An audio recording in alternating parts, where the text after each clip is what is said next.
Hello and welcome back to the Mystic in Training podcast with me, your host, Melissa Amos. I was featured in the Daily Mail this weekend. It brought up some stuff for me. Imagine this. I open up my notifications and it says Melissa Amos has been featured in the Mail on Sunday. A readership with over 500,000 weekly views. And I clicked on the article, which I had been part of, which I had proofread. And the first thing that I saw was Melissa was obese. And I was like, oh, this was not the article that I had approved. And I read it. And whilst there was a little bit of kind of perplexity, I would say, around the way that the article had changed from the initial response that I'd given, what was really curious was something different. So let me give you some backgrounds. I had Invisalign, which is a clear alignment treatise, which if you're watching online, you can see them here. About a year, just over a year ago, I started the journey. And what was really interesting for me is as my teeth started to get into alignment, so did my relationship with food change, and so did other areas of my life start to become more aligned. And I find things like that really curious as somebody, a mystic in training, who really is interested in the mind, body, soul connection. I'm like, there is something going on here. So when the Daily Mail or the Mail on Sunday reached out to me and said, you know, we see that your Invisalign treatment has helped you lose weight, I was like, I have got another dimension to this. And so we spoke a lot about how, as I started the treatment, having the brace in, which you have to take out every time you eat, gave me this like barrier or this stop gap between the feeling of wanting to eat and actually putting food in my mouth. Now, it wasn't that, I don't think, that actually caused the subsequent weight loss, which has been around about 2 stone and a complete rebody composition, FYI. But it was what I did with that stopgap. I started to ask myself some really interesting questions, like what is it that my body is really asking for? Because food is a really interesting and powerful way of regulating our body. It does so much, not just that, like the deliciousness of the food, not just the act or the ritual of, you know, creating your food and eating it. And, you know, especially when you're going for kind of snacks, it's often like sweeter or like, you know, quite satiating. Or whatever it is, which does a whole load of chemical things to your body, but also the act of chewing, which releases the jaw, which coincidentally or not, was one of the reasons why I had to have Invisalign, because I had a jaw clench. But also, even the act of swallowing just activates the vagus nerve. So there's all of this stuff going on here, which all goes on below the surface. So what I was doing before I was taking my brace out, I was asking the question, what do I need? And quite often that need was comfort. If you've listened to my episodes in the past, you know that that's a journey that I have been really intrigued about, my need for comfort, like many humans. But this work that I did in between the wanting and the acting was the real thing that began to change not just my relationship with food, but my relationship with myself, how I knew myself to be, what the signals in my body were actually really asking for. And at the same time, I was asking myself, how do I live a larger life? How do I live a more truthful life? How am I coming more into alignment with what I really truly need? And the journey that followed from there, yes, resulted in massive weight loss, really, and a whole recomposition of my body and my muscle mass and my visceral fat and all of these things, but also my cortisol levels. Why? Not because I was eating less, but because I was tuning in. My inflammation, the things that I was eating when I was eating, but also the way that I was responding to the what is it that I need. because sometimes it was food and I wasn't restricting, and they did bring that up in the article that I never felt like I was restricting myself. And it was when I really tuned into what is it that I'm really wanting, needing, what my body's asking for. And I asked what was going to be the best thing that I could do for that. It was supportive systems for my body, which might have been movement, which might have been walking, which might have been like self-regulation practices like stroking my arm or breathing or sighing. It might have been yoga, which is one of my favorite practices. It might have been drinking more water or electrolytes. It might have been a different kind of food that I was craving. Also, though, I found I was doing a lot more writing. My Substack blog started to happen, and sometimes it was private writing, sometimes it was more poetic, sometimes it was what you read on my Facebook. But really, I was being asked and invited to move more into my subconscious, to move more into what's really going on under the surface. And as I began to progress through that, I just found myself becoming more grounded in myself. I felt better, of course, because I was carrying less weight, maybe, but because I was feeling like, yeah, I know what I want. I know more now about what's driving my behavior, because it wasn't just food. It's also, the other things, the other habits that we have, the kind of disassociation and the mindlessness that we can do, the sabotage, the procrastination, the self-destructive stuff.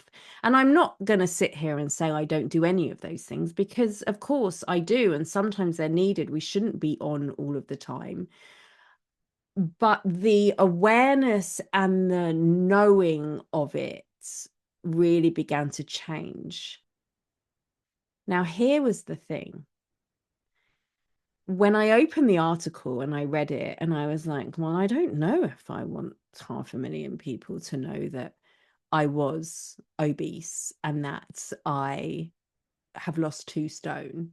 And I realized that I didn't hold any shame around it. I also realized that I didn't really have an emotional response to it. And in fact, I screenshotted the headline and shared it on my social media, which brought up a lot of comments. A lot of people were like, what, you were obese? I'm like, clinically, yeah. But I'd also done a lot of work on that, on the numbers and what my what my effect on gravity actually means about me, right? And you know, being born in the 80s, there was definitely a lot of subliminal and not so covert messages around weight and what's acceptable and what isn't. But as I was reading that, one of my friends messaged me and she was like, Mel, have you seen the comments? Don't look at the comments. Now, you can't say that to somebody, because of course the first thing I then did was like, what are the comments? And so I went on, and the comments were I mean, you can imagine the Daily Mail anonymous comments. They were interesting. Some of them were personal, some of them were pretty dismissive, some of them were quite reductive. But what I noticed as I was reading them was they didn't really land. There wasn't really anything in my body that was like, oh no, now I must do ABC. I was just like, okay, there's an opinion. And that got me curious, because I think if I'd have even read that 6 months ago, like I remember reading things similar, or having people kind of, say things similar. And what I would have done then was gone into this reactive mode, gone into trying to explain myself, gone into, well, yes, well, I was obese, but that was because I have a high muscle mass, or because I'm short, or because blah, blah, blah. Because I'd hit my 40s, or like whatever it was that I thought needed to be explained.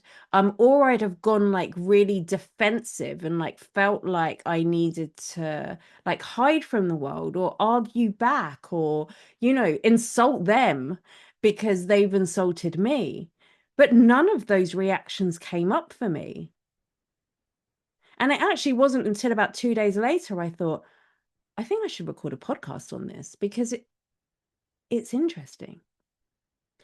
Now, the universe works in some really curious ways. So these last couple of weeks, I have been sharing my channeling. And if you've never seen me channel, it is quite a vulnerable state to be in. People kind of don't get it. If you don't get it, you don't get it. And it is a bit weird, isn't it? And I've been doing it live to the public. It's something that I usually only do in my inner circle soul space where everyone's on board and, like it can be open and free. But I put it out there and told people that I did it and put reels on and all of these things.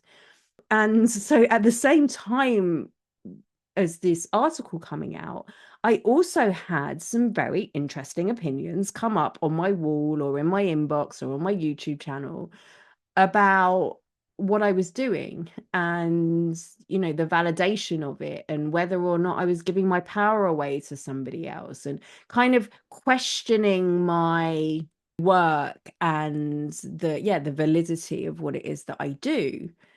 And I suppose in some ways those comments landed a little bit harder, but still, I noticed this tendency that I had that really wanted to explain or defend myself wasn't alive. I didn't feel that automatic compulsion that I had felt before. And whilst I would say it's never nice to receive things like that, I found that there was some compassion towards the people that brought it.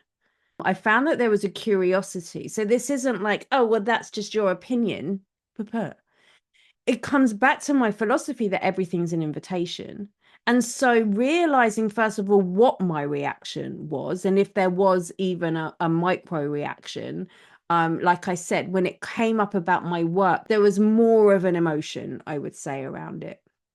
But it wasn't negative, but it was asking me questions. It was asking me, how aligned do I really feel to it? How true does this feel to me? Is there something that wants to be re-articulated, re-expressed, re-shown? Because when it came to all of the work around like how I look and what I eat and all of those things, like I know so well how grounded and true and what the journey I've been on has been. When it comes to my work, I'm like, I know the impact that this can have on other people. And one of my things is like, am I articulating it well enough so that people can really understand the transformation that's possible? And so that became the question that I had. Am I articulating this well enough? Not, am I doing this good enough? Should I change it? Do I need to explain myself? Whatever. Which is a very different place to be in because I still felt grounded. I still felt centered. I still felt like I didn't feel like I needed to hide it or defend it.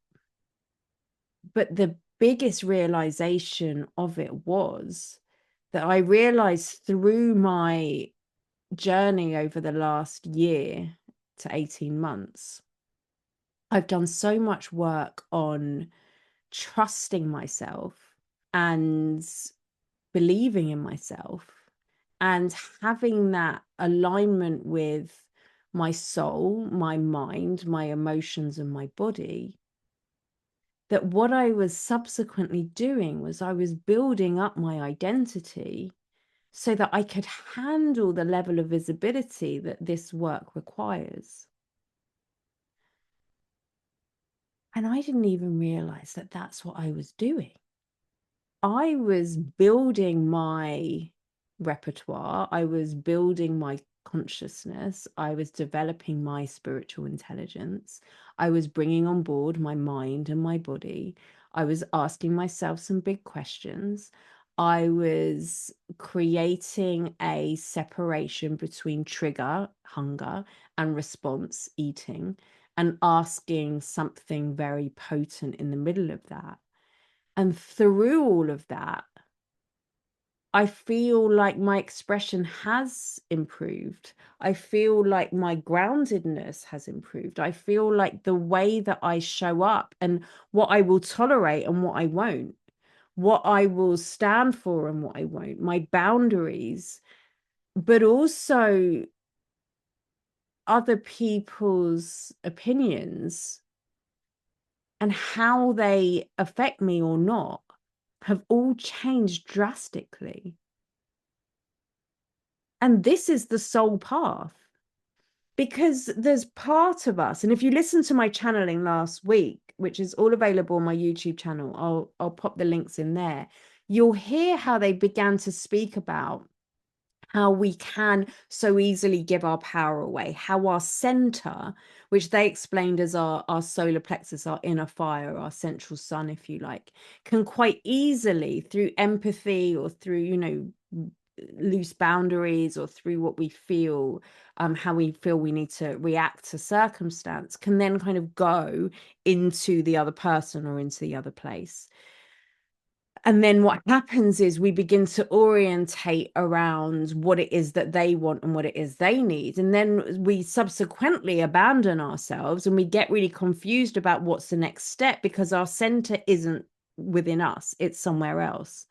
And so this work of continually coming back, not just in the body and not just energetically and not just my thought patterns, but all of them showing up together, creates this like ecosystem that orientates around the truth of who you are. And when you orientate around that, like amazing things happen. This journey was never how do I hold the person so that I can become more visible, but my soul has been guiding me into higher visibility, which led me to this article, which led me to these comments, which have led me to channeling publicly, which has led me to this podcast and to being on stages and to the other things that I'm working on at the moment, and even creating my own healing modality, which also has generated opinions and discussion topics, let's call them. But the me that sits in the center of that has never been so assured, not arrogant, not like, well, I know best, so you don't, but this willingness to be able to receive somebody else's opinions and inquire about whether that's something that wants to be worked on or wants to be activated on. And the truth of, well, like, this is who I am and this is how I serve. And that's it. This is who I am and this is how I serve. And I'm continually evolving. There's always information coming in and coming through. But this visibility, this way of continuing to be able to express what I know to be true, even when I don't have outside validation, has been massive. Because then you give yourself permission to truly express from your heart, from your soul, from love, from your life force. And isn't that the path of the mystic? To have a willingness to have your mind expanded on, but also being so grounded and true in what it is that you believe, that nothing's going to throw you off center.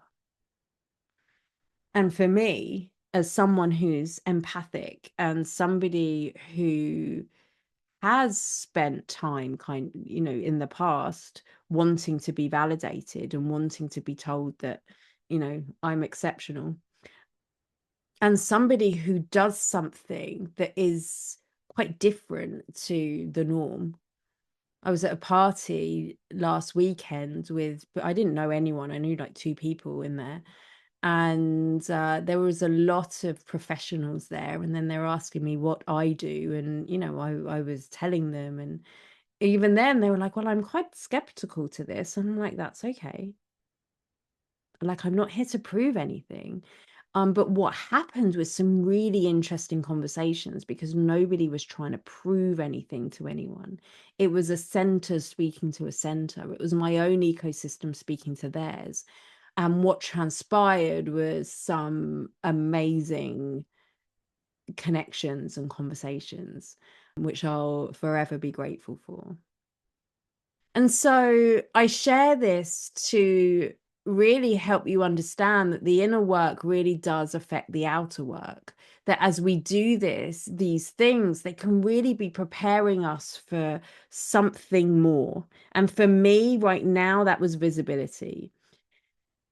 Again, this is not becoming numb. This is not becoming like, oh, and I don't care what they say, because that's another thing. But it's really noticing and witnessing and being discerning about the difference between, is this mine to react to or not? Is there something in me that's being invited to? Is there a blind spot that's been exposed here? Is there something that I need to correct, but not assuming that because somebody else has another opinion than you? Your opinion is valid. And your opinion, I dare say, becomes more valid when it is aligned with the truth of who you are. Maybe it's the Invisalign. Maybe it is literally the way my teeth began to move in my mouth and how different meridian lines and all the other things have been changed. And when this external structure began to change in my mouth and the way my jaw was aligned and all of these things, that my internal structure changed with it. Maybe it's that. Maybe it's how I approached it with this spiritual intelligence that then allowed this to happen. But either way, you don't need Invisalign to create more alignment in your life. It's asking that question. It's developing that relationship between how you feel, what you are, the questions you're asking, what you're willing to receive, and what you're willing to express. And ultimately, this visibility journey is more about not being indifferent to criticism, but developing the resources so that you no longer abandon yourself when somebody has a different opinion to you. I will see you next time.